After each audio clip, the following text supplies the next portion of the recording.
everyone. Welcome to yet another episode of Anchor Chat. Today we have with us Mrs. Naina Shetty, who has been a role model for all the moms out there, who has set a bar to all the moms out to stay fit even after marriage or after having a kid. I welcome you to this show, ma'am. Thank you so much, Pratikshya. I'm So, really uh, glad that I could join your show and thank you for this opportunity. Thank you. Ma'am, what motivated you to take bodybuilding as your career?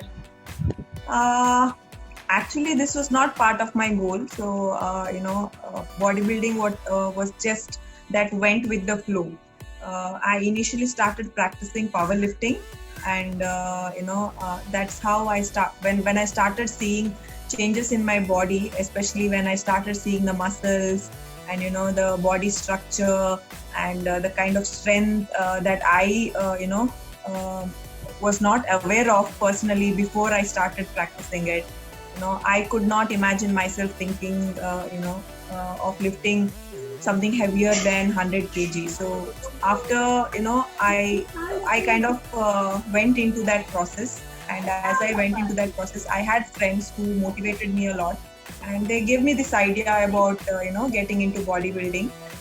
I was really hesitant in the beginning. For me, according to me, bodybuilding was all about wearing bikini and showing your body. That was my initial thought, and I was not quite ready for it. But when it came to women, especially not just women, both men and women, so bodybuilding, it has a lot of other categories as well. So that's how I got the idea about it, and I thought, okay, it's not just bikini model, it could be something beyond that, and you can showcase your talent. Usually girls, they hesitate to lift weight and all, right? So what do you want to tell them actually? I'll tell you why girls hesitate to lift weight. They think, as you lift weight, you end up getting a masculine body. Yeah, exactly. That's a That is the perspective. Masculine body happens only when you take steroids. Okay, this is the truth.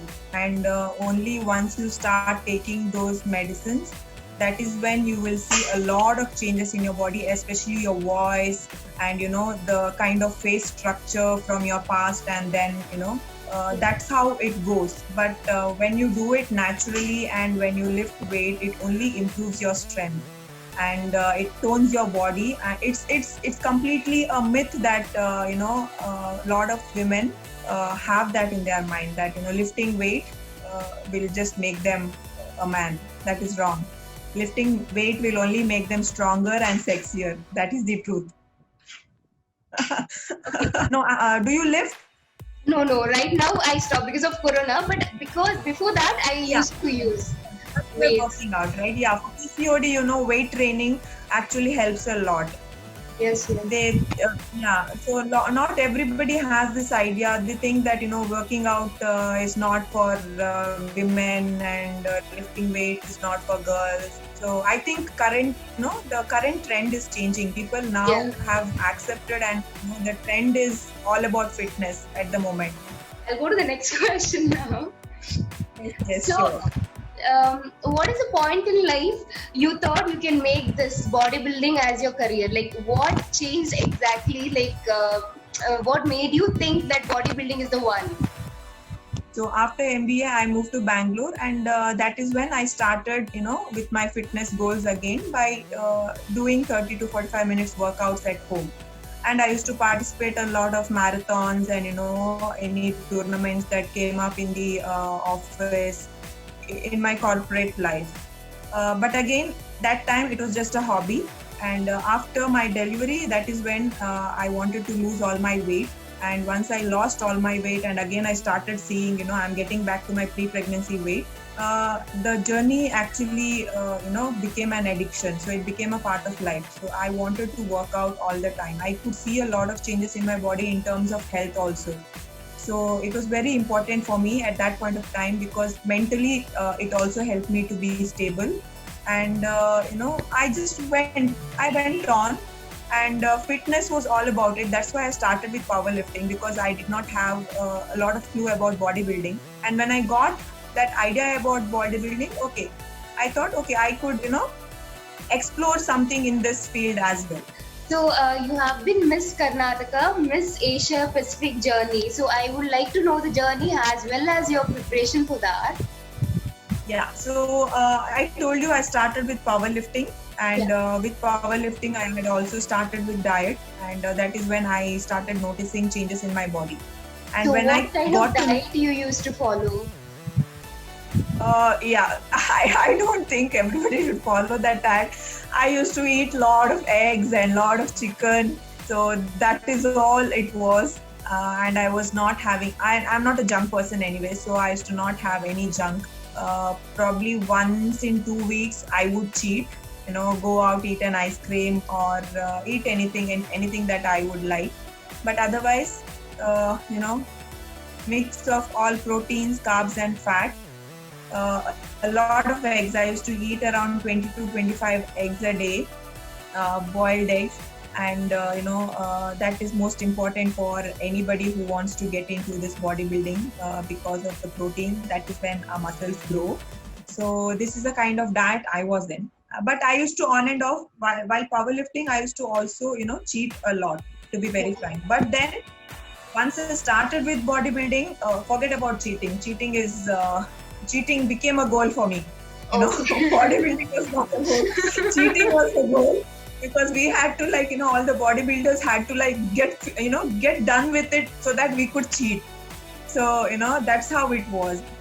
It was a bland diet, and the last week of the just before the competition, we had to almost cut down on salt less, in fact, bland. And a day or two before the competition, cut down on water slowly. And the day of the competition, 24 hours, you don't drink water at all. So it is not just a physical change that happens. It is a mental change also. And that is the kind of diet we were in. uh, Wake up protein, sleep protein, in between protein, a lot of protein. Girls' bodies are not the same like men. So when we eat anything related to fat or more carbs, we how it works, right? Because of the monthly Yeah, menstrual yeah, cycle, exactly. bloated, and our body changes during that period of time. So it was very important to monitor each and every detail. That's how it was. So eating healthy, how it affects one's lifestyle, you can say. Is a fact. Okay, if you be consistent enough in your workouts, and if you are eating healthy, and if you are developing a healthy lifestyle, I don't think so you have to be seeing doctors. I don't think so you have to be taking medicines for anything. You will be healthy throughout the life, because that kind of gives you better immunity. So basically, you are telling that workout and diet it goes hand in hand. It's not all alone. No, you can workout is only 30 to 40% of your entire lifestyle, and the rest 70 60 to 70% is everything that is done in the kitchen. So you have been Miss India Fit Mom 2019. So I would like to Yes. know its journey and whatever you have learned through that and your preparation for that as well. Yes, so this happened back to back. So Miss Karnataka and Miss India Fit Mom happened back to back. It was a week after the previous competition. Miss Karnataka was my first competition, and that was really a good experience for me. I was really nervous. I went on to the stage after so long time. I don't even remember when was the last I went, and I was very nervous. And but uh, to be very frank, the minute I walked on the stage for my first competition, I don't know where I got that energy from. Back then, every time when I used to step on the stage, I used to be really nervous. Even giving a smile was very difficult for me, because my jaw used to hurt. I was Okay. that nervous. But for this competition, any of these competitions, maybe Miss Karnataka, Miss India, or Miss Asia Pacific, I was really not nervous at all, because that is when I realized, okay, this is the platform where I can be myself, and where I can be true to the audience. I don't have to be shivering. I don't have to be I don't have to fake a smile. I can just go on. If they give me the stage, I can just go on the stage and, keep posing every time. Bodybuilding comes especially with posing. So how you pose, especially for women, how you pose, how you present yourself in front of the audience, in front of the judge, that is everything. So that preparation was a lot, challenging for me than working out at the gym. Working out at the gym was a everyday thing. But after that, coming in front of the mirror and seeing how you look and, how you show yourself to the judges or the audience, that really mattered, and that was quite interesting and good. And then, coming to Miss India Fit Mom, that was my goal, and that is how everybody started noticing me as a fit mom. You have achieved this title after delivering a baby only? Of course. Miss Karnataka, of course, after delivering baby. Then soon after that was Miss India,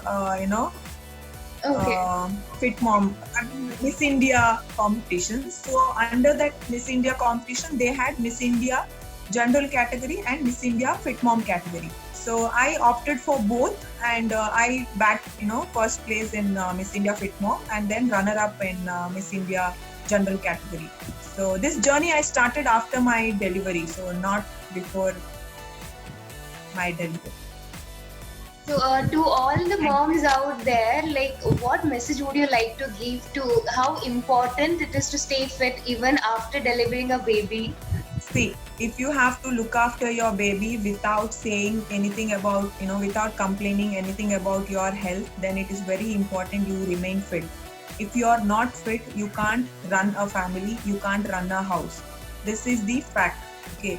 And I don't want to be one of those person, who comes up with a reason, oh, my back is hurting, my legs are hurting, my hands are hurting, and I don't want to keep cribbing, I'm not able to do that, I'm not able to do this. I have been an active person all the time, and I would still like to be the same until I can. So what I would like to say all the moms, and why I would like to say all the moms is, soon after the baby or after the marriage, a lot of people in the society, they think that a woman doesn't need to follow her passion.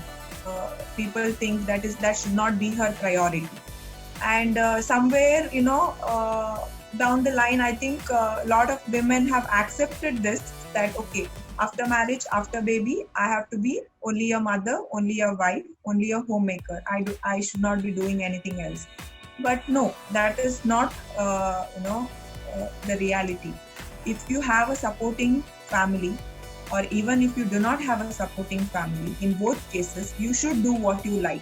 I don't want women to, suppress their, interests and give up on their body goals, and, just let go of everything for the sake of family and not keep themselves happy. Only if you are happy, you can run a happy family. That is what I believe.